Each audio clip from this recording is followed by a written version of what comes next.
আজ কেন বলিয়াছিলেন শেষ পয়গম্বর, আমার পরে যদি কেহ নবী হতো, হতো সে এক উমর। অর্ধেক পৃথিবী করিত শাসন, ধুলের তক্তে বসি খেজুর পাতার প্রাসাদ খানি গেছে বারে বারে খুশি। অর্ধেক পৃথিবী করিত শাসন, তালি দেওয়া জামা গায়ে 18 বস্তা পিঠে করে নিয়ে সেবিল দুস্তি মায়ে। আজ কোথায় গেল সেই মানব দরদি, বীর তৌহিদি সন্তান? কোথায় গেল সেই সোনার মানুষ, কোথায় সেই মুসলমান? সুবহানাল্লাহ।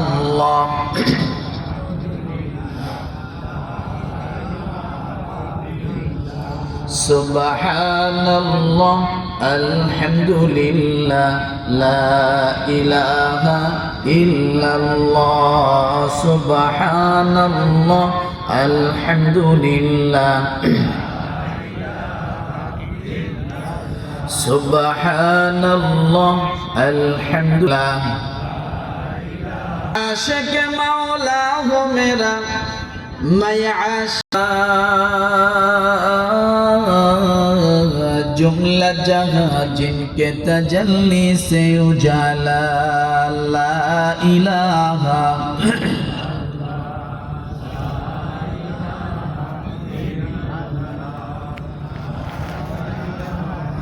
ला इलाहा इल्लल्लाहु মুহাম্মাদুর রাসূলুল্লাহ। সকলে আওয়াজ দিয়ে বলি সাল্লাল্লাহু আলাইহি ওয়াসাল্লাম। আথাল দিয়া যুব সমাজের উদ্যোগে ৩য় বার্ষিকী ওয়াজ মাহফিল। সম্মানিত প্রধান অতিথি ডাক্তার মোহাম্মদ হুমায়ুন কবির সাহেব, সাধারণ সম্পাদক, এই মুহূর্তে আল্লাহ তাআলা মাফ করে দেখ বলি আমি। তার সকল পরিবারে যারা কবরস্থ হয়েছে, আল্লাহ যেন তাদের সকলকে আজকের এই প্রধান অতিথি হওয়ার ওসিলা নিয়ে আল্লাহ যেন তাদের প্রত্যেকের কবরগুলো জান্নাতবাসী বানায় দেয় বলে আমি। সভাপতি জনাব ফরিদ আহমেদ সাহেব, সভাপতি আথাল দিয়া জামে মসজিদ, আল্লাহ তাআলা সভাপতি সাহেবকেও মাফ করে দেখ, তার পরিবারের সকলকে মাফ করে দেখ, নেক হায়াত, সুস্থ হায়াত দান করুক বলে আমি। মাহফিল পরিচালনায় হাফেজ মোহাম্মদ আমিন মুন্সি সাহেব, পেশ ইমাম, আথাল দিয়া জামে মসজিদ।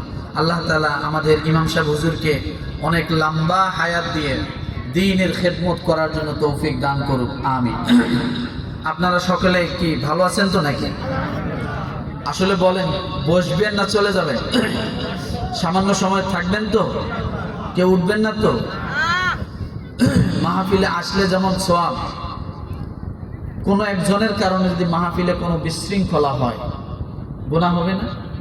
সওয়াব যেখানে আছে বিপরীতটাও কি অবশ্যই সেখানে আছে, কথা ঠিক না? তাহলে আমরা একটু বসবো তো ইনশাআল্লাহ। মা বোনদের প্যান্ডেল আছে নাকি? করা হয়েছে? আলহামদুলিল্লাহ। মা বোনেরা আসছে? আলহামদুলিল্লাহ। তো এখানে আসতে পেরে আমরা খুশি না বেজার? আজকে যদি একটা গানের প্যান্ডেল হতো, মানুষ কম থাকতো নাকি বেশি হতো না? আসলে আমরা বুঝতে পারি নাই, বুঝতে ভুল করেছি।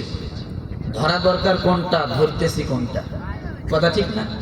বোঝার ভুলের কারণে আজকে হয়তো এই পরিস্থিতি। তবে ইনশাআল্লাহ দোয়া করেন, এই পরিস্থিতি থাকবে না, এই পরিস্থিতি থাকবে না ইনশাআল্লাহ। অবশ্যই সকলকে আল্লাহ তাআলা হয়তো একসময় দিনের বুঝ দান করবে, আস্তে আস্তে আসবে। আজকে এই যে মাহফিলটা অনুষ্ঠিত হয়েছে, এটা কারা করছে? যুবকরা, কথা ঠিক না? কিন্তু আজকে আমরা যুবকদেরকে তেমন খুশি করতে হয়তো বা পারলাম না। কিন্তু আজকে যদি এই যুবকরা আজকে বেপথে একটা গানের আয়োজন করত, একটা রঙ্গমঞ্চের আয়োজন করত, তখন কেমন হতো?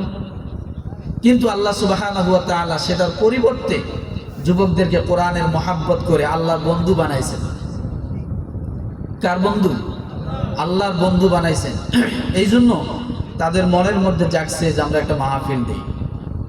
তা না হলে তাদের মতো যুবক বিপদে গেলে আমরা কিছুই করার থাকতো না। কিন্তু আমরা যদি আরো আসতাম খুশি মনে, এই সমস্ত যুবক ভাইরা আরো উজ্জীবিত হতো, খুশি হতো, তারা এই দিনের কাজগুলো করা তাদের জন্য আরো কি হতো, সহজ হতো। কিন্তু আমরা এতই কার্পণ্যতা করলাম, তাদেরকে আমরা হয়তো বা ওভাবে খুশি করতে পারলাম না। তবে একটি কথা হলো কি, যে কয়জনে আছি আল্লাহ তাআলার নজর আজকে আমাদের উপরে আছে, আল্লাহ তাআলার দয়া আমাদের উপর আছে। আমরা কিন্তু আজকে আল্লাহর বন্ধু, সুবহানাল্লাহ। দুনিয়ার কোনো প্রধানমন্ত্রীর বন্ধু না, রাষ্ট্রনায়কের বন্ধু না, দুনিয়ার যেমন তেমন মানুষের কোনো বন্ধু না। আমরা কার বন্ধু? আমরা আল্লাহর বন্ধু। তাহলে আল্লাহর বন্ধু যদি আমরা হতে পারি, তাহলে এ দুনিয়াও শান্তি, আখেরাতেও শান্তি। কথা ঠিক কিনা? আমরা সকলেই শান্তি চাই। কি চাই বলেন তো? আমরা সকলেই শান্তি চাই। আমার ভাইরা, আজকে আলোচনার বিষয় ভালো করে বোঝেন। তিনটি কাজ যদি কোনো মানুষ করে, গভীর, সর্বপ্রথম আল্লাহ বন্ধু হয়। কে বন্ধু হয়? দ্বিতীয় নাম্বারে তিনটি কাজ যদি কোনো মানুষ করে, দুনিয়ার সমস্ত নবী রাসূলদেরকে আল্লাহ তাআলা বন্ধু বানায়া দেয়। তাহলে বন্ধু কে হলো প্রথম? একটু কথা বলেন। এরপরে কে হলো? নবী রাসূল। তিনটি কাজ যদি কোনো মানুষ করে, এই পৃথিবীর জমিনে আল্লাহর বন্ধু যারা, ওই জান্নাতি মানুষগুলোর সঙ্গে আপনাকে আমাকেও বন্ধু বানায় দেয়। কাজ কয়টা? বন্ধু কয় ধরনের হলো? আল্লাহ, রসুল, দুনিয়ার সব জান্নাতি মানুষগুলো। মুমিন সাধারণ মানুষ কি জান্নাতে যাবে না? যে মানুষগুলো জান্নাতে যাবে তাদের সাথে আল্লাহ বন্ধুত্ব করে দেয়। তাহলে আর কোনো ভয় আছে? দুনিয়া কে না চায় যে আমার বন্ধু হোক? কথা ঠিক না? দুনিয়া সকলেই চায় যে সবাই আমার বন্ধু হোক, কিন্তু দুনিয়ার বন্ধু ক্ষণস্থায়ী। আল্লাহ যদি কারো বন্ধু হয়, আল্লাহ তাআলা হলেন চিরস্থায়ী। কথা ঠিক না? বন্ধুত্ব যদি আল্লাহর সাথে থাকে, ওই মানুষটা কালো হোক, গরিব হোক, একেবারে শিক্ষিত হোক, অশিক্ষিত হোক, আল্লাহ তাআলা তাকে এত দামি বানায় দেয় যে তামাম দুনিয়ার সমস্ত মানুষের সামনে আল্লাহ তাআলা তার সম্মানকে আরো বৃদ্ধি করে দেয়। আজকে যুবকরা আল্লাহর বন্ধু সর্বপ্রথম, সুবহানাল্লাহ বলেন। যে মা এই আমার ভাইদেরকে গর্ভে ধারণ করছে, ওই মায়ের গর্ভ ধন্য। ওই মায়ের গর্ভ কি? যে বাবার সন্তানেরা, ওই বাবা ধন্য। যে গ্রামে বসবাস করে এরা, সেই গ্রামবাসী ধন্য। যারা আজকে মাহফিলে আসছেন, আমার এই যুবকরা আয়োজনের ব্যবস্থা করে দিচ্ছে একটু বসে আল্লাহর কালাম শোনার জন্য, আপনারাও ধন্য, সুবহানাল্লাহ বলেন। তাহলে কয় কাজ করলে আল্লাহর বন্ধু হওয়া যায়?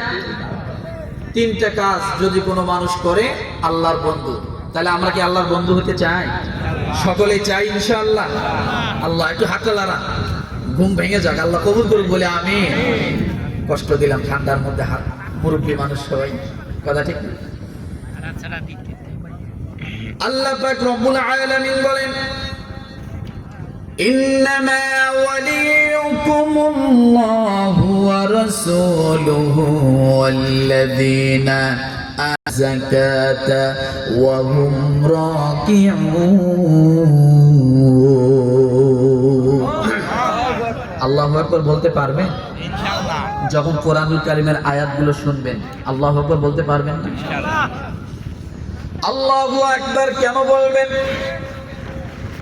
রব্বুল আলামিন ডাক দিয়ে বলেন, ইন্নামাল মুমিনুনা আল্লাযীনা ইযা যুকিরাল্লাহ, নিশ্চয় যারা মুমিন হয়েছে, নিশ্চয় যারা আমি আল্লাহর বন্ধু হয়েছে, নিশ্চয় আমি আল্লাহ রাসূলের বন্ধু যারা হয়েছে, নিশ্চয় যারা জান্নাতের ওয়ারিস সূত্রে মালিক হয়েছে, যাদের দুনিয়াও কোনো চিন্তা থাকবে না, যাদের আখিরাতেও কোনো চিন্তা থাকবে না, এই মানুষগুলোর সামনে আমি আল্লাহর বরত্বর কথা যখন বলা হয়, আমি আল্লাহর জিকির যখন করা হয়, আমি আল্লাহর প্রশংসা যখন করা হয়, আমি আল্লাহর কালাম যখন তাদের সামনে উচ্চারিত হয়, তখন ওই মুমিন বান্দাটা তার দিলটা নরম হয়ে যায়, আল্লাহ ওয়ালা দিলে পরিণত হয়ে যায়, আল্লাহর সঙ্গে বান্দার দিলটা কানেকশন হয়ে যায়। তখন বান্দার যদি ইন্নামাল মুমিনুনা আল্লাযীনা ইযা যুকিরাল্লাহ, আল্লাহকে যদি আপনি অন্তরের অন্তরস্থল থেকে একটা ডাক দেন,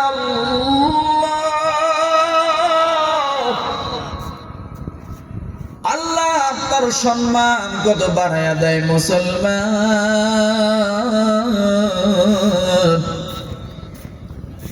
এই দুনিয়ার জমিন থেকে মানুষ যখন সব কবরের বাসিন্দা হয়ে যাবে, ওই মানুষগুলো কবর থেকে কিয়ামতের ময়দানে উঠবে। কিয়ামতের ময়দান যেদিন অনুষ্ঠিত হয়ে যাবে, আদম আলাইহিস সালাতু ওয়াস সালাম থেকে নিয়ে শুরু করে দুনিয়ার সর্বশেষ জন্মগ্রহণ করা মানুষটাও কিয়ামতের ময়দানে উঠবে। গভীর খেয়াল করেন, আল্লাহু আকবার বললে কি ফায়দা, এটা একটু শুনে যান, আমলে পরিণত হয়ে যাবে।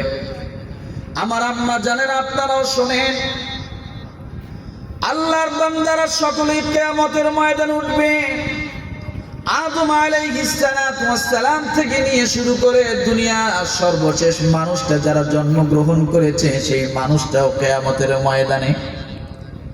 কিন্তু আল্লাহ পাক রব্বুল আলামিন আদম আলাইহিস সালাতু ওয়াস সালামকে বানিয়েছেন নিজ হাত দিয়ে, বলেন সুবহানাল্লাহ।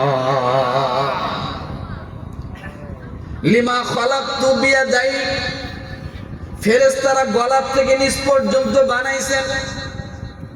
এই জন্য একজন মানুষের গলা থেকে, গলা যদি মাথা আলাদা হয়ে যায়, দেহটাকে যদি আপনি আলাদা রাখেন, সহজে বুঝতে পারবেন এটা আব্দুল করিমের দেহ না আব্দুর রহমানের দেহ। বোঝা যাবে নাকি? যখন আপনি মাথাটা আলাদা করে ফেলবেন, মানুষটা চেনার বড় কষ্ট হয়ে যায়। কেউ চিনতে পারে না। কেন চিনতে পারে না? কারণ তার জবান, তার মাথা নাই। রব্বুল আলামিনের সামনে ফেরেশতারা যখন আদম আলাইহিস সালাতু ওয়াস সালামকে তৈরি করলেন, গলা থেকে নিয়ে পুরা বডি পর্যন্ত তৈরি হলো। এরপরে আদম আলাইহিস সালাতু ওয়াস সালাম ডাক দিয়ে বলে আল্লাহ। ফেরেশতারা ডাক দিয়ে বলে আল্লাহ, এটাই কি আদম? বলে না, এখন আদম হয় নাই। আদমকে যদি গলা থেকে পা পর্যন্ত এটাই আদম হয়, মাথা কই?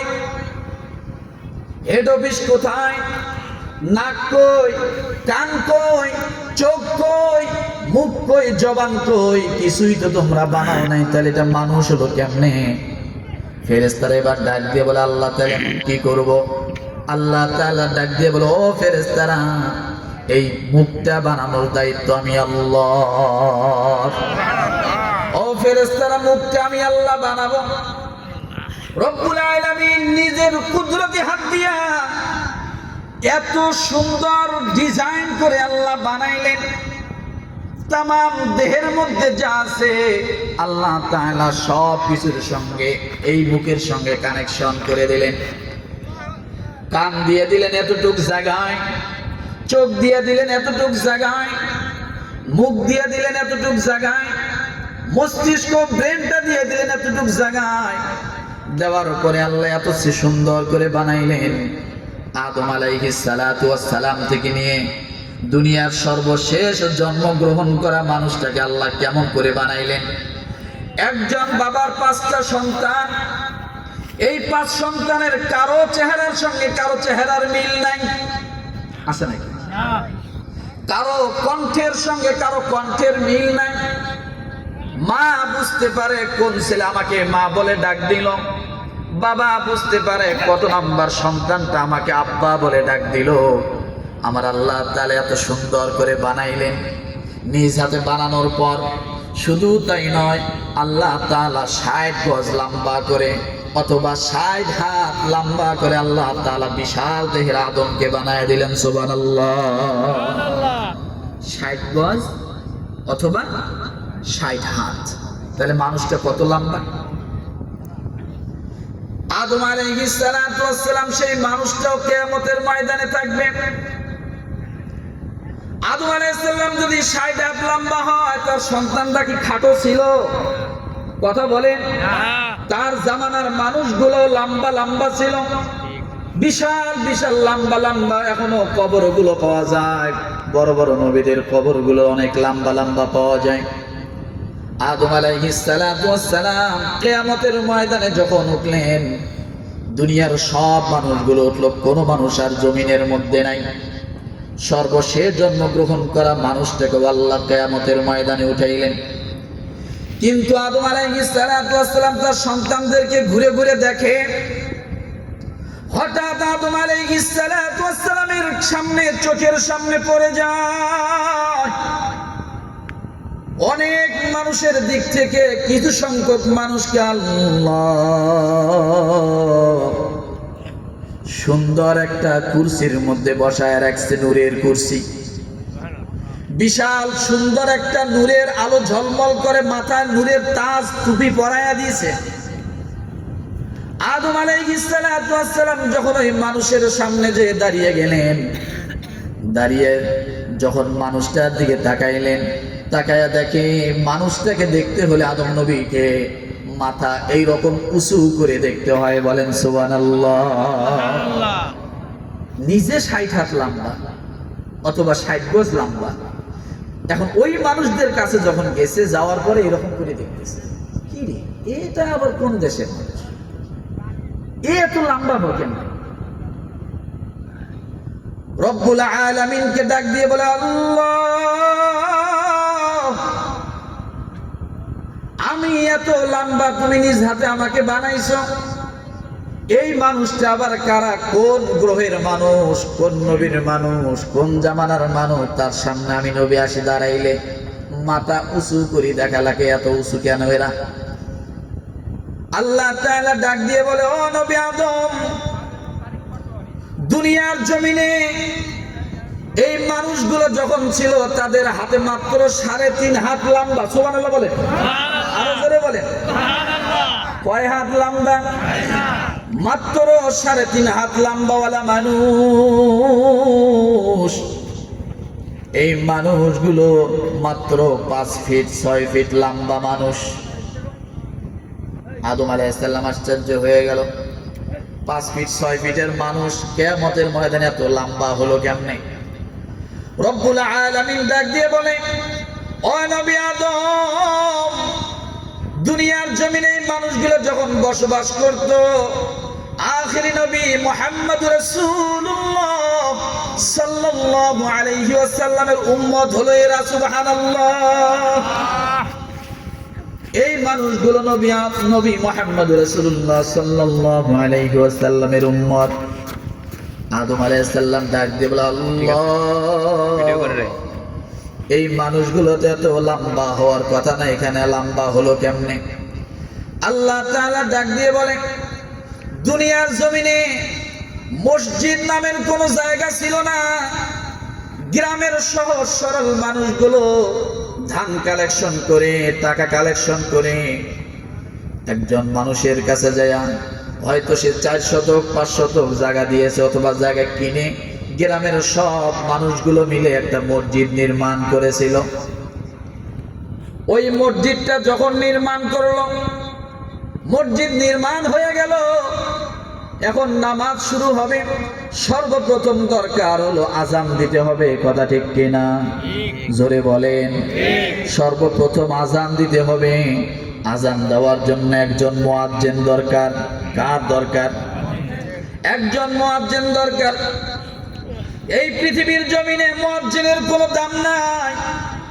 এই পৃথিবীর জমিনে যে আযান দেয়, আমরা তাকে কোনো মূল্যায়ন করি না। ওই মানুষটা আমাদের সঙ্গে চলাফেরা করে, আমাদের ক্ষেত খামারে কাজ করে, আমাদের সঙ্গেই বাজার করে, আমাদের সঙ্গে চলাফেরা করে। ওই মানুষটা আমাদের মহল্লার একজন মানুষ, গরিব মানুষ, সহজ সরল মানুষ, কোনো রকম ভাবে মসজিদে এসে আযান দেয়। আল্লাহ তাআলা ডাক দিয়ে বলো, নবী আদম, এই মানুষটা দুনিয়ার জমিনে সব মানুষ যখন রাতের বেলা খাওয়া দাওয়া করার পরে ঘুমিয়ে পড়তো, এই মানুষটা ঘন কুয়াশা, ঝড় তুফান, বাতাস, অন্ধকার, যে কোনো পরিস্থিতি হোক না কেন মানুষটা ফজরের আগে যখন ঘুমাইতে যেত রাতের বেলা, তখন মাথার মধ্যে একটা চিন্তা নিয়ে ঘুমাইতো যে আমাকে ফজরের আজান দিতে হবে, মসজিদ খুলতে হবে, আর এরপরে আজান দিতে হবে, তারপরে মুসল্লিরা আসবে। কথা ঠিক কিনা? ওই যে মানুষটা চিন্তা নিয়ে নিল মাথায়, চিন্তা নেওয়ার পরে আল্লাহর বান্দা ঘুমিয়ে গেল। আপনি মুসল্লি, আপনার কোনো টেনশন নাই। আপনি যদি নামাজে না যান, কেউ জিজ্ঞাসা করবে না কেন নামাজে আসলা না। কথা ঠিক কিনা? কেউ জিজ্ঞাসা। কিন্তু মুয়াজ্জিন সাহেবের এত কঠিন দায়িত্ব, মুয়াজ্জিন সাহেব যদি 5 মিনিট 10 মিনিট ওভার হয়ে যায় আজানের সময় থেকে, আমরা মুসল্লিরা মসজিদে যায় আর তাকে আগে কমান্ড জারি করি, কেন দেরি হলো। কথা ঠিক কিনা? বিশাল এক পেরেশানির চাকরি। এই মুহূর্তে ফজরের সময় যদি ঝড় হাওয়া শুরু হয়, কাল বৈশাখীর ঝড় শুরু হয়, মুয়াজ্জিন সাহেবের কি কোনো ক্ষমতা আছে আজকে আমি ফজরে আজানে যাব না? পারবে? জোরে বলেন। না, পারবে না। যত ঝড় হোক না কেন, যত তুফান হোক না কেন, আল্লাহর বান্দা গ্রামের মিটি মিটি পথ দিয়া ছোট্ট একটা লাইট ধরে ধরে মসজিদের মধ্যে তারপরও আসবে। ছাতা থাকুক আর না থাকুক, গামছা মাথায় দিয়া অথবা একটা কাপড় প্লাস্টিক মাথায় দিয়ে আল্লাহর বান্দা ফজরের আজান দেওয়ার জন্য মসজিদে চলে আসে। কথা ঠিক কিনা? কিন্তু ওই লোকটাকে আমরা তেমন উপযুক্ত বেতন দিতে পারি না। হয়তো মৌসুমে কিছু ধান দেই, কিছু চাউল দেই, সপ্তাহে কিছু চাউল, হয়তো মুষ্টির চাউল, ওটা এগুলো দেই। কথা ঠিক কিনা? রাগ করতেছেন নাকি? আবার বাস্তবতা আছে না? এই মানুষটাকে আমরা তেমন মূল্যায়ন করতে জানি না, আমাদের কাছে তার কোনো গুরুত্ব নাই। কিন্তু কিয়ামতের ময়দানে আল্লাহর বান্দা যখন কিয়ামতের ময়দানে উঠবে, ওঠার সঙ্গে সঙ্গে আমার আল্লাহ ডাক দিয়ে বলে, ও মুয়াজ্জিন সাহেব, তুমি ফজরের সময়ে যাইয়া সকল মানুষ যখন ঘুমায়াছিল, তুমি তখন 2 কানের মধ্যে আঙ্গুল দিয়ে বলেছিলেন, আসসালাতু খায়রুম মিনান নাওম।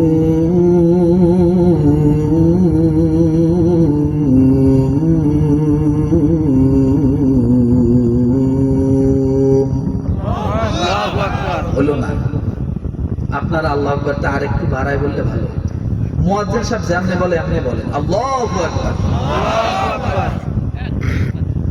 ও মুসলমান, আপনি তো ঘুমায় আছেন, ঝড় হচ্ছে, বৃষ্টি হচ্ছে, কিন্তু আজান থেমে আছে না।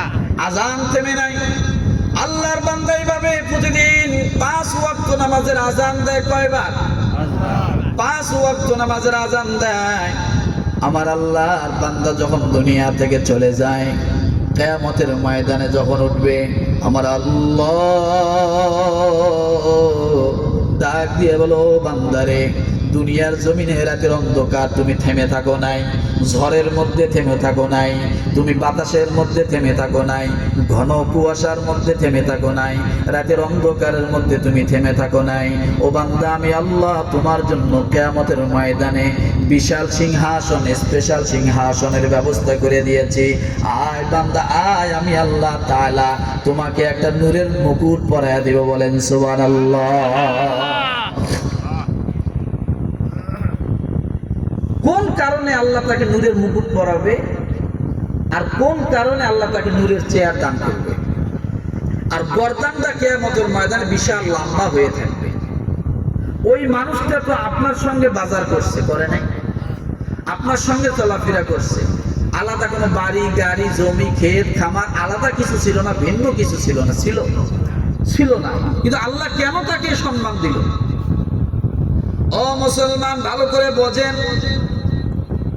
এই যে মুয়াজ্জিন সাহেব 5 ওয়াক্ত নামাজের আযান দেয়, 5 ওয়াক্ত নামাজের ভিতরে মুয়াজ্জিন সাহেব আযানের মধ্যে কয়বার আল্লাহু আকবার বলে? বলেন তো দেখি, হিসাব আছে কি? কয়বার? 5 ওয়াক্ত নামাজের মধ্যে মোট কয়বার আল্লাহু আকবার বলেন? 30 বার। আল্লাহর বান্দা 30 বার আল্লাহু আকবার বলার কারণে আমার আল্লাহ পাকের কাছে এত দামি হয়েছে, এত দামি হয়েছে। আল্লাহ তাআলা ডাক দিয়ে বলে, বান্দা দুনিয়ার জমিনে তুমি আমাকে, আমি বড়, আমি আল্লাহ বড়। দুনিয়ার জমিনে তুমি ছড়ায় দিয়েছো, মানুষের কানে কানে ঢুকায় দিয়েছো। এই যে 30 বার আল্লাহু আকবার বলার কারণে আমি আল্লাহ তোমাকে এমন সম্মানিত করলাম। সর্বপ্রথম আমার বন্ধু বানাই নিলাম, তারপর আমি আল্লাহ তাআলা আজকে কিয়ামতের ময়দানে তোমার জন্য সিংহাসনের ব্যবস্থা করলাম। নূরের টুপি পরায় দিয়া আমি আল্লাহ তাআলা তোমাকে জান্নাতের ফয়সালা করে দিলাম। কয়বার আল্লাহু আকবার? 30 বার। 30 বার। আমরা কি পারবো না? আজকে এই জায়গায় বসে যদি, এই জমিনে বসে যদি আপনি আল্লাহু আকবার বলে একটা কণ্ঠ উচ্চারণ করেন, আওয়াজটা বুলন্দ করে দেন, কিয়ামতের ময়দানে যখন উঠবেন, হয়তোবা আপনার নামাজ কবুল হবে না, হয়তোবা যাকাত কবুল হয় নাই, হয়তোবা হজ করেছেন কোনো কারণবশত কবুল হয় নাই, আপনার কোনো আমল কবুল হয় নাই, কিন্তু আল্লাহ পাকের দরবার থেকে যখন আপনার জন্য জাহান্নামের ফয়সালা হয়ে যাবে, ফেরেশতারা তখন আপনাকে ধাক্কায় ধাক্কায় জাহান্নামের দিকে নেবে। মিজানের পাল্লায় যখন আপনার আমলকে ওজন দেওয়া হবে, ওই সময় দেখা যাবে আপনার গুনাহের পাল্লাটা ওজন বেড়ে গেছে, নেকির পাল্লার ওজন হালকা হয়েছে। তখন আপনি হতাশ হয়ে যাবেন, চোখ দিয়ে পানি টপ টপ করে ছেড়ে দিবে। ফেরেশতারা, জাহান্নামী ফেরেশতারা আপনাকে ধাক্কায় ধাক্কায় জাহান্নামের দিকে নেবে। এমন সময় আল্লাহ ডাক দিয়ে বলবে, ও ফেরেশতারা, আর আমার বান্দাটাকে ধাক্কায়ও না, জাহান্নামের শিকল পরাইয়া দিও না।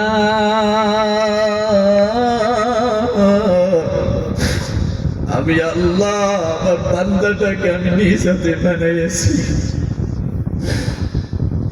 আমি আমার বান্দাটাকে আমি আল্লাহ নিজ হাতে বানিয়েছি,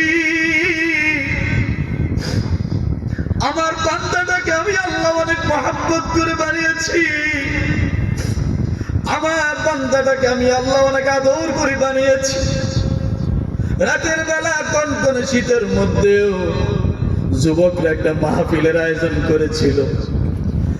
ভালো কোনো বিছানার উপরে যা বসতে পারে নাই, কাঁথা কম্বল কিছু নেয় নাই, ইচ্ছা করলে ঘরের ভিতরে শুয়ে থাকতে পারতো, কেউ মানা করতো না। কিন্তু আমি আল্লাহর মহব্বত নিয়ে ঠান্ডা কনকনে শীতের মধ্যে মাটির উপরে বসেছিল। ওই জায়গায় বসে বসে আমার বান্দাটা আমি আল্লাহ বড়, আমি আল্লাহ বড় কণ্ঠ উঁচু করে বলেছিল, যে আল্লাহ বড় সে ঘোষণা দিয়েছে, আমি যদি আজকে আমার বান্দাটাকে জাহান্নামের দিকে ধাক্কায় ফেলায় দেই, আমি আল্লাহ বরত্ব থাকে না, আমি আল্লাহর বরত্ব থাকে না, আমি আল্লাহর রহমানুর রহিম নামের গুণটা থাকে না। আর আমার বান্দাটাকে ধাক্কায়া জাহান্নামের দিকে নিও না। আমার বান্দাটা বারবার ফিরে ফিরে আমার দিকে তাকায়। আমার বান্দাকে তোমরা যখন ধাক্কাও, বান্দাটা বারবার আমি আল্লাহর দিকে তাকাই, আমি আল্লাহ রহমতের দরিয়ায় জোশ বেড়ে গেছে, আমার বান্দাকে আর ধাক্কায়ও না। এটা আখিরি নবীর উম্মত, এটা আমার ভালোবাসায়, আমার মহাব্বত নিয়ে মাহফিলের প্যান্ডেলের ভিতরে বসে আমি আল্লাহকে আল্লাহু আকবার বলে ডাক দিয়েছে। ওই ডাকটা আমি আল্লাহর কাছে এত পছন্দনীয় হয়েছে, আমার বান্দাটাকে এখন আবার মিজানের পাল্লায় নিয়ে আসো। মিজানের পাল্লার সামনে যখন বান্দাটাকে আনা হবে, বান্দার চোখ দিয়া ছলমল পানি, আল্লাহর দিকে বান্দা বারবার ফিরে তাকাবে আর ডাক দিয়ে বলবে, রহমানুর রহিম। আল্লাহ তাআলা সেই দিন মিজানের পাল্লার সামনে আল্লাহ পাকের আস্তিন থেকে একটা ছোট্ট কাগজের টুকরা নিয়া ওই বান্দাটার আমল নামার মিজানের নেকির পাল্লার মধ্যে কাগজের টুকরাটা রেখে দিবে। রেখে দেওয়ার সঙ্গে সঙ্গে কাগজের টুকরা রাখার সঙ্গে সঙ্গে মিজানের পাল্লা ভারী হয়ে যাবে। আল্লাহ ডাকে বলবে, বান্দারে ওই যে আল্লাহু আকবার উচ্চারণ করেছো, আমি আল্লাহ তোমার ধারণায় অনেক বড় ছিলাম, আজকে কিয়ামতের ময়দানে আর আমি তোমাকে ছোট করতে চাই না। আমি আল্লাহ যে বড় এর জন্য তোমাকে আর ছোট করতে চাই না। যা বান্দা যা, আজকে আমি আল্লাহ তাআলা আল্লাহু আকবার মাহফিলের প্যান্ডেলে বসে বলার কারণে তোমাকে মাফ করে দিলাম। আর ওই মুয়াজ্জিন সাহেবের কাতারে আমি আল্লাহ তোমাকে আজকে দাঁড় করায়া দিলাম। আল্লাহ পারে কি পারে? পারে কি পারে? খারাপ লাগতেছে আপনার? চলে যাবে না, আর অল্প একটু সময়, 20টা মিনিট ধৈর্য ধরে। তাহলে আল্লাহু আকবার বলার মর্যাদা আছে না? আছে। ও মুসলমান, এই জন্য সবসময় আল্লাহু আকবার বলবেন। সুফিয়ান সাওরী রাহমাতুল্লাহ আলাইহি ডাক দিয়ে বলেন, যখন তোমাদের সামনে কোরআনুল কারীম তেলাওয়াত করা হয়, ওয়া ইযা তুলিয়াত আলাইহিম আয়াতুহু যাদাতুহুম ঈমানান ওয়া আলা রাব্বিহিম ইয়াতাওয়াক্কালুন। রব্বুল আলামিন ডাক দিয়ে বলেন, যখন কোন মানুষের সামনে কোরআনুল কারীমের আয়াতগুলো তেলাওয়াত করা হয়, তখন ঝিমান্ত ইমানটা, অল্প ইমানটা, গুনে খাওয়া ইমানটা আমি আল্লাহ তাআলা বান্দার কান দিয়ে যখন কোরআনুল কারীমের আয়াত তেলাওয়াত শোনে, শোনার সঙ্গে সঙ্গে আমি আল্লাহ তাআলা তার ইমানটা এত পরিমাণ বৃদ্ধি করে দেই, আমি আল্লাহ বান্দার ইমানকে বাড়ায় দিয়া আমি আল্লাহ তাআলা বান্দাটাকে জান্নাতবাসী বানায়া দেই।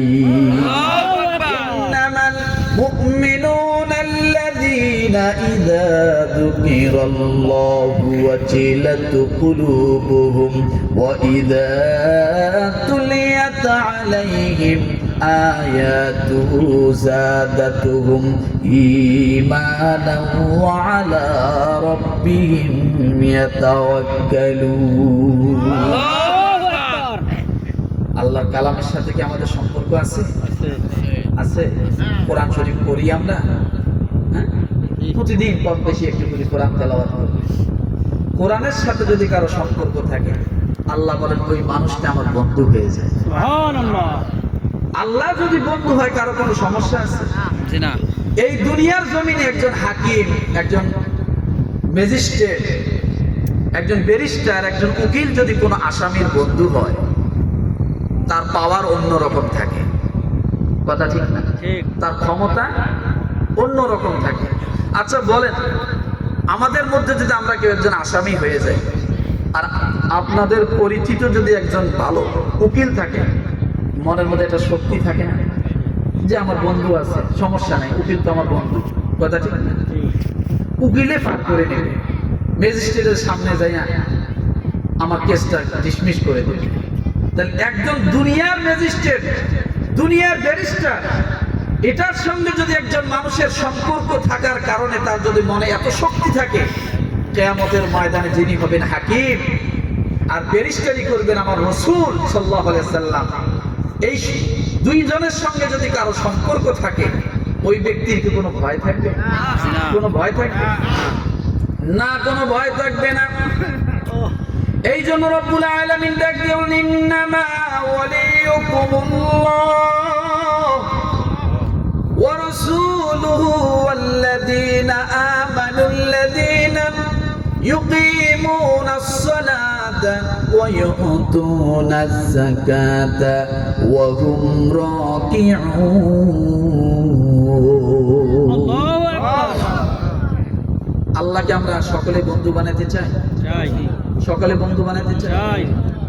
এই দুনিয়ার জমিনে মামলা মোকদ্দমায় পড়লে বিভিন্ন মিথ্যা, বিভিন্ন কিছু সাজায় বুঝায় হয়তো আসামিকে জেলখানায় ঢোকানো যায়, অথবা কি করা যায়, বাইর করা যায়। কথা ঠিক না? মামলা মানেই মিথ্যা সংযোগ, মামলায় চলে, এরকম আছে। এক লোক গরিব মানুষ, গ্রামের একজন গরিব মানুষ, নিতান্ত গরিব মানুষ, 10,000 টাকা একটা সমিতির থেকে সে 10,000 টাকা উঠাইছে। কয় হাজার? খুব গরিব মানুষ, টাকা 10,000 উঠাইয়া মেয়েকে বিবাহ দিছে। গ্রামে এরকম অনেক অসহায় মানুষ আছে না? কিন্তু 10,000 টাকা তো সমিতির থেকে উঠাইছে, ওঠানোর পরে আল্লাহর বান্দা এই 10,000 টাকা আর শোধ করতে পারেনি। শোধ করতে না পারার কারণে এই 10,000 টাকা বাড়তে বাড়তে, সুদ বাড়তে বাড়তে টাকা যায় দাঁড়ায় গেছে 1,10,000। কত? 1,10,000। 1,10,000। আচ্ছা, যে মানুষটা 10,000 টাকায় পরিশোধ করতে পারে না, সে 1,10,000 টাকা কেমনে পরিশোধ করবে? উপায় আছে? কোনো উপায় নেই। এখন ওই ব্যক্তির নামে মামলা হয়েছে, কিস্তি সমিতির থেকে কি করছে? মামলা করে দিছে যে যদি টাকা পরিশোধ না করে তাহলে অবস্থা খারাপ আছে, তার বাড়িঘর নিলাম হয়ে যাবে। এই লোক তো গরিব অসহায় মানুষ, ঘর কোনো রকম ছাপড়া, টিন ভাঙা বা বেড়া ভাঙা চুরা, দৌড় দিয়ে গেছে। তার এক উকিল পরিচিত আছে, উকিলের কাছে যা বলছে, ভাই আমার তো খুব সর্বনাশ। কি সর্বনাশ? বলে আমি 10,000 টাকা কোন কালে উঠাইছিলাম, মেয়েকে বিয়ে দিছি, টাকা 10,000 উঠাইয়া, এই টাকা তো আমি আর পরিশোধ করতে পারি। এখন কি হয়েছে বলো? বলতেছে এই টাকা সুদ বাড়তে বাড়তে টাকা যায় দাঁড়ায় গেছে 1,10,000। তো এখন কি হয়েছে বলো? আমার মামলা হয়েছে, আমার ধরে নিয়ে যাইবে। উকিলে ডাক দিয়ে বলছে, এটা কোনো ব্যাপার হলো? তো বলেন কি, আমি টাকা কই পাবো? তো তোমার টাকা চিন্তা করা লাগবে না, এটা কোনো মামলা হলো? এটা কোনো ব্যাপার না। এখন এই গরিব মানুষ বারবার ঢোক গেলে আর কয় আছে, কি কয় 1,10,000 টাকা আবার আমার নামে মামলাও হয়েছে। ওর কাছে আসলাম, ও বলতেছে কোনো ব্যাপারে না। তাহলে টাকা কি ওই দিবে নাকি? টাকা কি উকিলে দিবে নাকি? বলেন, উকিল তো আর টাকা দিবে। কত মামলার ডেট কবে? ওই অমুক তারিখ। আচ্ছা, আমি তোর মামলা লড়বো, তুই আমারে কয় টাকা দিবি? বোঝেন নাই কথা? গরিব মানুষ ডাক দিয়ে বলতেছে যে তুই আমার যদি 10,000 টাকা দিস, তাহলে আমি তোর এই 1,10,000 টাকার মামলা একবারে ডিসমিস করে দেবো। যা। এই আমি টেক পাবো কই 10,000? আমার বাড়ি বেচলেও তো 10,000 টাকা হয় না, আমার কাছে নাই টাকা। বলছে কোনো টেনশন করিস না, তুই 10,000 টাকা রেডি রাখ, আমি তোর পুরো মামলা শেষ করে দেবো, তোর 1 টাকা দেওয়া লাগবে না, শুধু আমারই 10,000 দিবি। কারে 10,000 দিবি? উকিলদের 10,000। এখন হাজিরার দিন আসছে, এখন কোর্টের বারান্দায় গেছে, উকিল তারে জিজ্ঞাসা শিখাই দিছে কি দেখেন, উকিল শিখাই দিছে যে যখন তোরে আসামির কাঠগড়ায় দাঁড় করাবে, জজের সামনে যখন যাবি, যাইয়া তুই এমন একটা ভান করবি, তোরে যাই জিগায় তুই শুধু কি বলবি? তোরে যাই বলবেন খালি আর কিচ্ছু বেশি। এই চিন্তা করে যে কি যে হয়, ভেবে কাজ হয় কি হয় না, নাকি আবার আমার এখান থেকে জেলখানায় নিয়ে যায়, কথা ঠিক না? ও চিন্তা চিন্তা তারপরে ওই যে শিখাই দিছে কবি খালি কি আর কিচ্ছু বলে। এখন কোর্টের মধ্যে যখন উঠাইছে, জজে জিজ্ঞাসা করছে তুমি কি টাকা নিছো? কিচ্ছু জানে না। এখন কিস্তি সমিতির যে উকিল আছে, সে হুট করে দাঁড়ায় বলতেছে, ইওর অনার, এ কত বড় চিটার, ও এখানে এসে পাগল প্রতিবন্ধী সাজছে, ও কিন্তু ভালো মানুষ, ও এখন কোর্টের মধ্যে এসে পাগল সাজে গেছে, এটা চিটারি ছাড়া আর কিচ্ছু না। এবার আসামি তার যে উকিল আছে, ওই যে 10,000 টাকা কন্ট্রাক্ট, ও দাঁড়ায় বলছে যে ইওর অনার, এই লোকটা প্রতিবন্ধী, কথা বলতে পারে না, নিতান্ত গরিব মানুষ, সে দুনিয়ার কোনো আবহাওয়া কিচ্ছু বোঝে না, কে বা কারা তার বাড়ির জমির দলিল দিয়া টাকা উঠাই নিয়ে গেছে, এ তো কিছুই জানে না। এখন এই গরিব মানুষটার উপরে এখন এই সমিতিওয়ালারা মামলা করছে, এই মানুষ তো টাকা দেওয়ার কোনো উপায় নাই, সে একটা পাগল মানুষ। এখন জব যাই জিগে কবে কয় তুমি টাকা নিছো কয় কিচ্ছু বলতে পারে। জজের মেজাজ গরম হয়ে বলছে যা এটা কোনো পাগল, এই পাগলটা জেলখানায় দিয়ে কি আরো আসামি বেকায়দা করে দেবো, খালা দিয়ে দিবেন। কি করছে খালাস, কি করছে খালাস দিছে। এরপরে যখন আসামির কাঠগড়া থেকে যখন নামছে, উকিলও আসতেছে, কোর্টের বারান্দা যখন আসে বলছে এ কি খবর, আমার টাকা 10,000 তো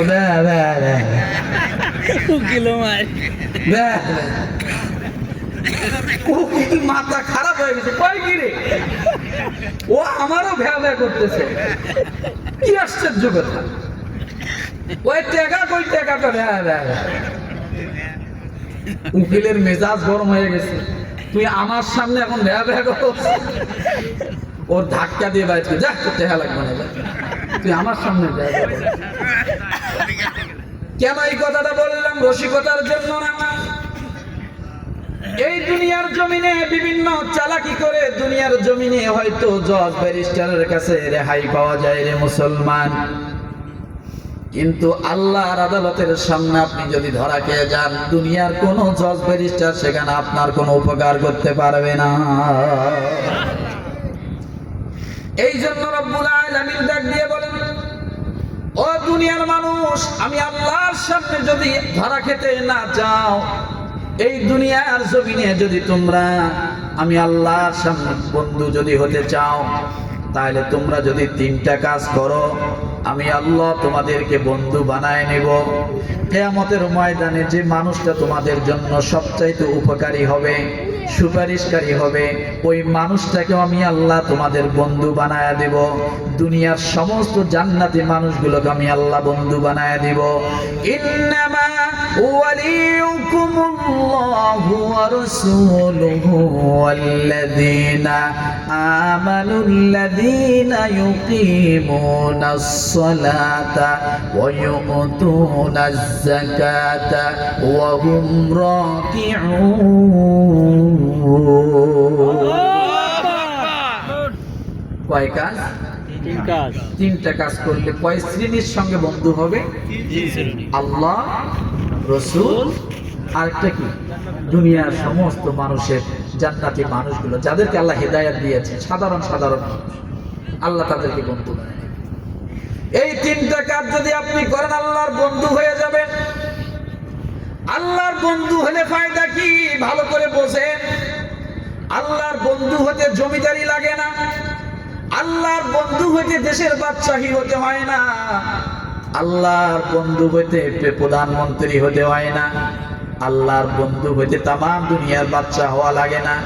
আদনা থেকে আদনা একজন জাররা পরিমাণ ইমানদার যদি আল্লাহর সঙ্গে কানেকশন হয়ে যায়, আল্লাহ ওয়ালা যদি পরিণত হয়ে যায়, আল্লাহর হুকুমগুলো যদি পালন করে, আল্লাহর কালামের সঙ্গে যদি কারো মহাব্বত থাকে, কোরআনের সঙ্গে যদি কারো মহাব্বত থাকে, আমার আল্লাহ ডাক দিয়ে বলে, দুনিয়ার মানুষ, ওই মানুষটাকে আমি আল্লাহ আমার আপন বন্ধু বানায়া নিব। যেমন দেখেন একজন আল্লাহর বন্ধু কেমন ছিল। আল্লাহর বন্ধু লোকটার নাম হলো আবেদ হাজ্জাজ। কি নাম? আবেদ হাজ্জাজ। তার আমল কি ছিল, কেমন করে আল্লাহর বন্ধু হলো, আজকে এই কথাটা নিয়ে আমরা আজকে বাড়িতে চলে যাব, কথা ঠিক কিনা? জিন্দেগিটা আবেদ হাজ্জাজের মতো বানাইতে চাই, রাজি আছেন কি? সকলে বলেন। ও আম্মা জানেরা, আপনারাও কথাটা ভালো করে শোনেন। এই আবেদ হাজ্জাজ নামের একজন আল্লাহর বন্ধু, বাড়ি ছিল না, ঘর ছিল না, জায়গা নাই, জমিন নাই। আল্লাহর বান্দা আবেদ হাজ্জাজ ইবনুল জাওজি রাহমাতুল্লাহ আলাইহি সিফাতুস সাফওয়া নামক কিতাবের মধ্যে ঘটনাটা বর্ণনা করেছেন। যে এলাকার ঘটনা, ওই এলাকার ইমাম সাহেবের নাম হলো আব্দুর রহমান। কি নাম? আব্দুর রহমান। ইমাম সাহেব এই ঘটনা বর্ণনা করেছেন তার মুসল্লির। ইবনুল জাওজি রাহমাতুল্লাহ আলাইহি ঘটনা বর্ণনা লিখেছেন সিফাতুস সাফওয়া নামক কিতাবের মধ্যে। আল্লাহর বন্ধু কেমনে হয় দেখেন। আবেদ হাজ্জাজ, তার বাড়ি ঘর তেমন ছিল না, নিতান্ত গরিব মানুষ। আল্লাহর সঙ্গে কানেকশন হয়ে গেছে, কুরআনুল কারীম তেলাওয়াত করে, তাহাজ্জুদের নামাজ পড়ে, রাতের বেলা উঠে উঠে আল্লাহর বান্দা চোখের পানি ফেলায়। আল্লাহ নিজে ডাক দিয়ে বলে, হাল মিন সাইলিন, হাল মিন তাইবিন, হাল মিন আফিয়াতিন, আলা কাজা হাত্তা ইয়াতলু আল ফাজর। আল্লাহ তাআলা চতুর্থ আসমানে আসেন, আসার পরে ডাক দিয়ে বলে, কে আছো অভাবী, আমার কাছে চাও। কে আছো গুনাহ করনেওয়ালা, আমার কাছে গুনাহ মাফ চাও। কে আছো তওবা করনেওয়ালা, আমার কাছে তওবা করো, আমি আল্লাহ মাফ করে দিব। আম্মান ইউজিবুল মুদতাররা ইযা দাআহু ওয়া ইয়াকশিফুস সুআ ওয়া ইয়াজআলুকুম খুলাফাআল আরদ আইলাহুম মা'আল্লাহ। আল্লাহ বলেন, ও বান্দা, মামলায় পড়েছো, মুকদ্দমায় পড়েছো, ঋণগ্রস্ত হয়েছো, অভাবগ্রস্ত হয়েছো, বিদেশে যাইতে চাওয়ার কারণে টাকা পয়সা ধরা খেয়েছো, ব্যবসার মধ্যে লস হচ্ছে। ও বান্দা, শরীরটা ভালো যাচ্ছে না, স্ত্রীর সঙ্গে বনাবনি হচ্ছে না, সন্তানরা বিপদে চলতে যাচ্ছে, তোমার ক্ষেত খামারে ভালো ফসল হয় না। আল্লাহ ডাক দিয়ে বলে, বান্দারে, রাতের বেলা একটু ওঠো। কোন সময়? রাতের বেলা একান্ত দুনিয়ার সব মানুষ যখন ঘুমায়া যায়, ওই সময় তুমি একটু ওঠো। 5টা 2কে যদি তুমি একত্রিত করতে পারো, আমি আল্লাহ তাআলা কথা দিলাম, তোমার জীবনের তামাম জিন্দেগীর সব সমস্যাগুলো আমি আল্লাহ সমাধান করে দিব। কয়টা 2? 5টা 2 যদি কেউ একত্রিত করে, আল্লাহ তাআলা তার জীবনের সব গুনাহ মাফ করে দিয়ে তার সব সমস্যা সমাধান করে দেবে। আপনি খালেস নিয়তে, একাগ্রতার সাথে আপনি চেষ্টা করেন, দেখবেন হয়ে যাবে। ও মুসলমান, 1 নম্বরে কমসে কম বান্দা রাতের 2টার সময় উঠবে। কয়টা? 2টা। এই হলো একটা 2। বুঝার জন্য বলছি, বান্দা রাতের 2টায় উঠবে। এরপরে বান্দা কমসে কম রাতের 2টায় উঠে 2 রাকাত নামাজ পড়বে। কয় রাকাত নামাজ? 2 রাকাত নামাজ পড়বে। 2 রাকাত নামাজ পড়ার পরে বান্দা 2টা হাত আল্লাহর দরবারে উঠাইবে। কয়টা 2 হলো? 3টা 2 হলো। এরপরে 2 চোখ দিয়া কয়টা 2 হলো? 4টা 2 হলো। আল্লাহ বলেন, বান্দারে, 2 ফোঁটা চোখের পানি তুমি যদি আমার সামনে ফালাইতে পারো, আমি আল্লাহ ওই রাতের 2টায় দুনিয়ার সব মানুষ ঘুমায়া গেছে, তোমার দেশের প্রধানমন্ত্রী ঘুমায়া গেছে, রাষ্ট্রপতি ঘুমায়া গেছে, দুনিয়ার মানুষ এখন বেঘুর ঘুমের মধ্যে। কিন্তু যখন তুমি রাতের 2টায় উঠবা, তোমার জীবনের সমস্যাগুলো তুমি যদি আমি আল্লাহর সামনে তুলে ধরতে পারো, আমি আল্লাহ কথা দিলাম, তোমার জীবনের সব সমস্যাগুলো আমি আল্লাহ সমাধান করে দেব। আল্লাহু ইয়াদউ ইলাল জান্নাতি ওয়াল মাগফিরাতি বিইذনিহি ওয়া ইউবাইয়িনু আয়াতিহি লিন-নাসি লাআল্লাহুম ইয়াতাযাক্কারুন। আল্লাহু আকবার। সমুদ্রের তলদেশ থেকে ডাক দিলে কে শোনে? আল্লাহ। গর্তের পিপিলিকার থেকে ডাক দিলে কে শোনে? আল্লাহ। গাছ কাকে ডাকে? আল্লাহ। আল্লাহকে। দুনিয়ায় যা সৃষ্টি করেছে সবাই আল্লাহ তাসবিহ করে। ওয়া ইম মিন শাইইন ইল্লা ইউসাব্বিহু বিহি ওয়ালাকিন লা তাফকাহুনা তাসবিহাহুম। আল্লাহ বলেন, তোমরা একটু দেখো, এই গাছগুলো আমি আল্লাহকে সিজদা করে।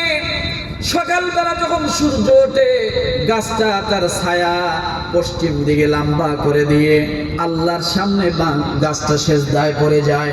আবার বিকেল বেলা যখন সূর্যটা পশ্চিম দিকে যায়, তখন পূর্ব দিকে গাছটা আবার আল্লাহর সামনে সিজদায় পতিত হয়ে যায়। সব কার ইবাদত করে? কষ্ট হচ্ছে আপনাদের? হ্যাঁ? এমন একজন আল্লাহর বন্ধু আবেদ হাজ্জাজের কথা বলতেছিলাম। রাতের বেলা উঠে উঠে শুধু কান্না করে, আর বালিশটা ভিজা, জায়নামাজের মুসল্লায় বসে বসে জায়নামাজের মুসল্লা ভিজায়, আল্লাহর সঙ্গে ডাক দিয়ে বলে, আল্লাহ ডানে তাকায় দেখো আমার সঙ্গে কেউ নাই, বামেও কেউ নাই, আল্লাহ পিছনে কেউ নাই, সামনে কেউ নাই, একমাত্র তুমি ছাড়া। আল্লাহর বান্দা এইভাবে উঠে রাতের বেলা নামাজ পড়ে পড়ে আল্লাহর কাছে কান্দে, আর কোরআনুল কারীম তেলাওয়াত করে। ইবাদত করতে করতে আল্লাহর বান্দার মর্যাদা এত বেড়ে গেল, এত মর্যাদা বেড়ে গেল, আল্লাহ তাআলা অটোমেটিক দুনিয়ার অন্য জান্নাতি মানুষগুলোর সঙ্গে মহাব্বত পয়দা করে দিল, হৃদয়ের সঙ্গে হৃদয় কানেকশন করে দিল। আল্লাহ বলেন, কোন মানুষ যদি ঈমানের কাজ করে, আমলে সালেহ করে, আমি আল্লাহ তাআলা দুনিয়ার জমিনে আমার বন্ধুদের সঙ্গে তার ভালোবাসা তৈরি করে দেই। ইন্নাল্লাযীনা আমানু ওয়া আমিলুস সালিহাতি সায়াজআলু লাহুমুর রাহমানু বুদ্দা। আপনি যদি নামাজ পড়েন, নামাজি ব্যক্তিকে মানুষ একটু ভালো দৃষ্টিতে দেখে। যারা নামাজি, আপনি বাজারে যাবেন, ভালো একটা জিনিস আপনাকে দেওয়ার জন্য চেষ্টা করবে। কেন দিবে? আপনার মাথায় টুপি আছে, মুখে দাড়ি আছে, আপনি নামাজ পড়েন, মানুষটা আপনাকে অন্তত কিছু সময়ের জন্য হলো ভালোবাসবে। চাচা এইটা নেন, বাবা এইটা নেন, কথা ঠিক না? এই ভালোবাসাটা কিসে? আপনাকে ভয় করে না। আল্লাহ বলে, তোমরা বাজারে যাবা, আমি ওই বাজার দোকানদারদের হৃদয়ে আমি তোমাদের ভালোবাসা ঢুকাই দেব। ও যুবক, আজকে যদি তুমি আল্লাহর বন্ধু হতে পারো, যে রাস্তা দিয়ে হাঁটবে যুবক, ওই রাস্তার সমস্ত প্রাণীকুল তাকে ভালোবাসবে। একজন নামাজি যুবককে কি মানুষ ভালোবাসে না? গ্রামের একটা ছেলে যুবক নামাজ পড়ে, 5 ওয়াক্ত সুন্দরভাবে চলে, মুরব্বি দেখলে সালাম দেয়, সবাই বলে ছেলেটা ভালো, মহাব্বত করে, কথা ঠিক না? এই মহাব্বত আপনার জন্য না, আপনার ক্ষমতায় না, এই মহাব্বত আল্লাহ তা আপনার জন্য তার হৃদয়ে ঢুকাই দিয়েছে। এই যে আমার বড় ভাই এখানে বসে আছে, আপনাদের মসজিদে নামাজ পড়ায়, তাই না? এই বড় ভাই রাস্তা দিয়ে যেখানেই যাক, যদিও এলাকার ছেলেও হোক না কেন, তাকে আলাদা একটা সম্মানের নজরে দেখা হয়। কেন দেখা হয় বলে?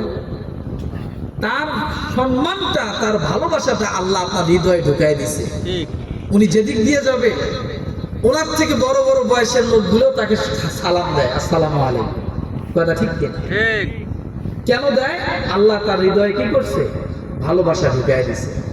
এই জন্য রব্বুল আলামিন ডাক দিয়ে বলেন, কোন মানুষ যদি আমার বন্ধু হয়, ও আমার ভাইয়েরা, যুবক ভাইরা, আজকে যারা মাহফিলের আয়োজন করেছেন, আল্লাহর কসম করে বলি, আপনারা নেককার, আপনারা মুমিন। কিয়ামতের ময়দানে আল্লাহর সামনে যদি আপনার কোনো আমল কবুল না হয়, শুধু দাঁড়ায়া আল্লাহর সামনে বলবেন, আল্লাহ আপনি একটু তাকায়া দেখেন, ওই যে 7 ফেব্রুয়ারি 2025 সাল, আমরা যুবকরা কিছু মানুষ টাকা পয়সা মিল করিয়া আমরা তোমার কোরআন শোনার জন্য, তোমার রাসূলের হাদিস শোনার জন্য আমরা একটু আয়োজন করছিলাম। হায় আল্লাহ, আমরা তো গানের প্যান্ডেল করতে পারতাম, করি নাই। আমরা তো নাটকের প্যান্ডেল করতে পারতাম, করি নাই। আয় আল্লাহ, আমরা কিছু সংখ্যক যুবকরা এই আয়োজন করেছিলাম তোমার কালামের মহাব্বতে, আলেম ওলামাদেরকে নিয়ে এসে আমরা গ্রামের মানুষদেরকে কোরআন শোনায়েছি। অন্তত আজকে এই ওসিলা করে আমাদের সহ আমাদের সকলের পরিবারকে মাফ করে দাও। আল্লাহ ডাক দিয়ে বলবে, ও বান্দা, আমার কোরআন শোনানোর জন্য এত সুন্দর আয়োজন করেছিলাম, ও বান্দা জান, আমি আল্লাহ তাআলা তোমার এই ভালো কাজটুকুর জন্য তোমার আব্বা আম্মাকে সহ জান্নাতের ফয়সালা করে দিলাম। ওয়াল্লাযীনা আমানু ওয়াত্তাবা'তুহুম যুররিয়াতুহুম বিঈমানিন আলহাকনা বিহিম যুররিয়াতাহুম ওয়া মা আলাতনাহুম মিন আমালিহিম মিন শাই'। আজকে তোমার এইখানে পদার্পণ হওয়া, তোমার এখানে আসা। ও আম্মা জানেন, আপনারা যারা এখানে আসছেন ভালো করে শুনে আল্লাহর কালাম থেকে বলছি, যারা এখানে আসছেন কিয়ামতের ময়দানে আপনার বাবা যদি কোনো কারণে আযাবে গ্রেফতার হয়ে যায়, জাহান্নামী হয়ে যায়, সেদিন আপনি আল্লাহর দরবারে বলতে পারবেন, আল্লাহ আমি আমার বাবার সন্তান, দেখো আমার একটা ভালো কাজ আছে, ওই ওসিলা করে আল্লাহ আজকে আমার আব্বাকে মাফ করে দাও। সেদিন রব্বুল আলামিন ডাক দিয়ে বলবে, যা এমন একটা সন্তান তুমি জন্মগ্রহণ করেছো যে সন্তান আমার কোরআনের পক্ষে ছিল, রাসূলের পক্ষে ছিল, কোরআনের আয়োজন করেছিল, আজকে ওই সন্তানের ওসিলা করে আমি তোমার মতো বাবা মাকেও জান্নাতের ফয়সালা করে দিলাম। আল্লাহ পারে কি পারে? পারে কি পারে না? ও যুবকরা, ও আমার বাবারা, আগামীকাল এই দিনটা আর হয়তো নাও পেতে পারে, জীবনের শেষ মাহফিল এটা হতে পারে, কথা ঠিক না? আজকে এখানে যারা আছেন সব আল্লাহর বন্ধু, কষ্ট হচ্ছে আপনাদের? না, ছেড়ে দেব না, হ্যাঁ, সব আল্লাহর বন্ধু। এই জন্য বলছে আবেদ হাজ্জাজ যখন মানুষের মুখে মুখে রটায় গেল, আবেদ হাজ্জাজ বড় বুজুর্গ হয়ে গেছে, বড় বুজুর্গ হয়ে গেছে, অনেক বড় আল্লাহওয়ালা হয়ে গেছে, যা দোয়া করে তাই কবুল হয়, আল্লাহর সঙ্গে বান্দার সম্পর্ক হয়েছে গভীর। যখন এলাকার মানুষ তাকে দেখতে আসে, তার পুরা ওই ছোট্ট কুটুরি ঘরটা তাকে ঘেরাও করে প্রত্যেক দিন দেখতে আসে, তখন চিন্তা করলো, মানুষ যদি এইভাবে আসতে থাকে তাহলে আমার ইবাদতের মধ্যে বিঘ্ন ঘটবে, অর্থাৎ এই এলাকায় আমাকে আর থাকা যাবে না, এই এলাকা থেকে আমাকে নির্জনে যাইতে হবে, এমন জায়গায় যাইতে হবে যেখানে আমাকে কেউ চেনে না, কেউ আমাকে দেখতে আসবে না, আমার ইবাদতের কোনো ত্রুটি হবে না, আমি নিরালা একা নির্জনে শুধু আল্লাহকে ডাকবো, সেজদায় পড়ে থাকবো, আমার আল্লাহর সঙ্গে আমার বন্ধুত্ব হয়েছে, আল্লাহ ছাড়া আমার কোনো কিছুই ভালো লাগে না।